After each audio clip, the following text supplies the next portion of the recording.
Hello दोस्तों, कैसे हैं आप सब लोग। Good morning. आज हम लाए हैं एक न्यू ट्रिक और इस ट्रिक में आप जानेंगे हम औसत से संबंधित कैसे क्वेश्चन को हल करेंगे और उनकी औसत चाल को फाइंड करेंगे। तो ये है ट्रिक। यदि x और y चाल से दो बराबर दूरियां चली गई हों तो औसत चाल 2xy upon x plus y. और सेकेंड है ट्रिक, यदि x, y और z तीन चाल से तीन बराबर दूरियां चली गई हों तो औसत चाल equal 3xyz upon xy plus yz plus zx।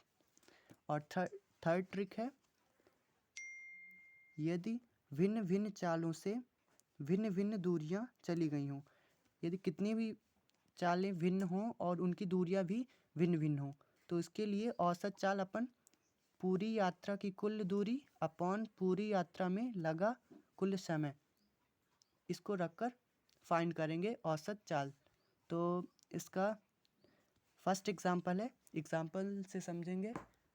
एक व्यक्ति एक ए स्थान से बी स्थान तक 12 किलोमीटर प्रति आवर से की चाल से जाता है, जबकि स्थान बी से स्थान बी ए की ओर 15 किलोमीटर की चाल से वापस आता है। व्यक्ति की औसत चाल। अब इसकी औसत चाल के लिए इस फॉर्मूले पे हम इसकी दोनों चालें रखेंगे। तो औसत चाल इक्वल 2, और ये पहली चाल हो गई 12 इंटू 15, दूसरी चाल अपॉन दोनों चालों का योग 12 plus 15 equal 2 into 12 into 15 upon 27 equal to, इनको सॉल्व किए 40 अपॉन 3 इक्वल टू, इसको मिश्रित भिन्न में चेंज किए तो 13 सही 1/3 किलोमीटर प्रति आवर्स। तो ये आ गया इसका आंसर, जो कि क्या है, इसकी औसत चाल है। इसी तरह दूसरा क्वेश्चन, दूसरे ट्रिक को समझेंगे। इसमें मोहन, दूसरी ट्रिक क्या है, इसमें अगर 3 चाल हों और उनकी दूरियां इस चाल से चली गई हों तो औसत चाल कितनी होगी। इसके लिए दूसरा एग्जाम्पल है, इसको देखेंगे। मोहन ए से बी तक 10 किलोमीटर प्रति आवर्स, बी से सी तक 15 किलोमीटर और सी से डी तक 25 किलोमीटर प्रति आवर की चाल से चलता है। यदि ए बी, बी सी और सी डी तीनों चाल की दूरी एक समान हो, A B equal B C equal C D, तो पूरी यात्रा में उसकी औसत चाल क्या होगी। इसके लिए अपन सॉल्व इसका देखते हैं।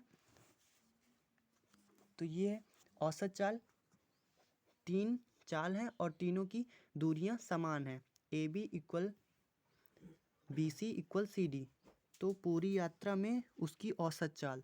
तो यहाँ पे 3 का मल्टीप्लाई करेंगे, 3 इंटू फर्स्ट चाल कितनी है, ए से बी तक 10 किलोमीटर प्रति आवर्स, बी से सी तक 15 किलोमीटर प्रति आवर्स, सी से डी तक 25 किलोमीटर प्रति आवर्स अपॉन, इनका मल्टीप्लाई करेंगे। यक्स वाई है, यक्स कितना है 10 into 15 plus y z 15 into 25 plus 25 into 10 equal to 3 multiply 10 multiply 15 multiply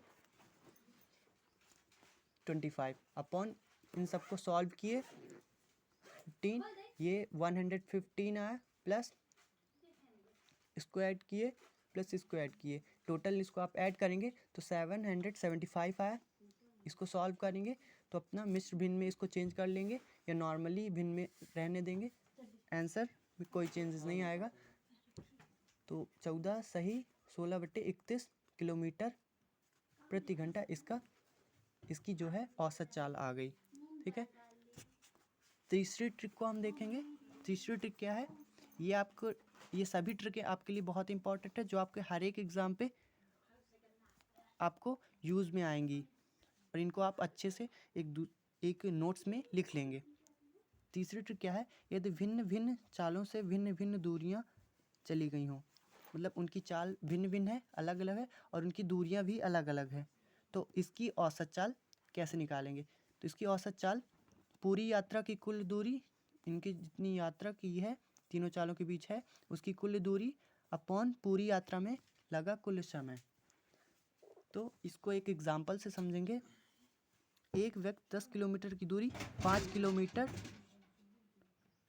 प्रति घंटा और 12 किलोमीटर की दूरी 4 किलोमीटर प्रति घंटा तथा 15 किलोमीटर की दूरी 3 किलोमीटर प्रति घंटे की चाल से चलता है।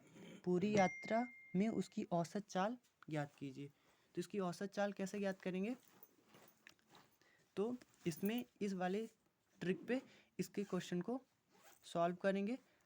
तो इसकी औसत चाल है 1 बाय 1, इसको सॉल्व करेंगे। पहले 10 किलोमीटर जो ये चाल चलता है, 10 किलोमीटर की दूरी 5 किलोमीटर प्रति आवर्स की चाल से, तो ये है 10 किलोमीटर में समय कितना लगा इसका 10/5 = 2, ये 2 घंटे हो गए।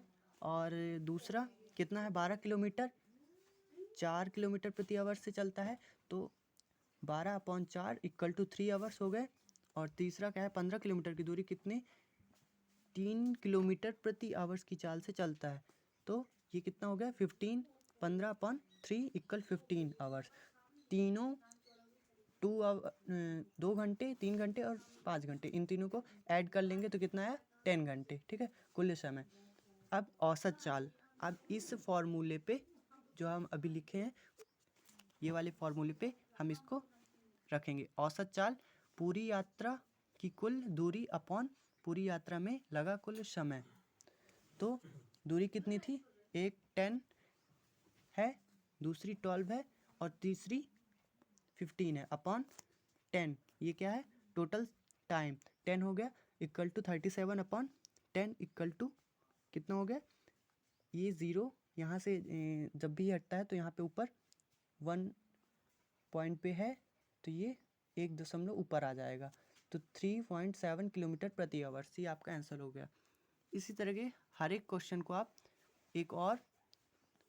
आप अपने से सॉल्व कर सकते हैं, जो कि आप इम्पोर्टेंस एग्ज़ाम में देख सकते हैं। Thank you.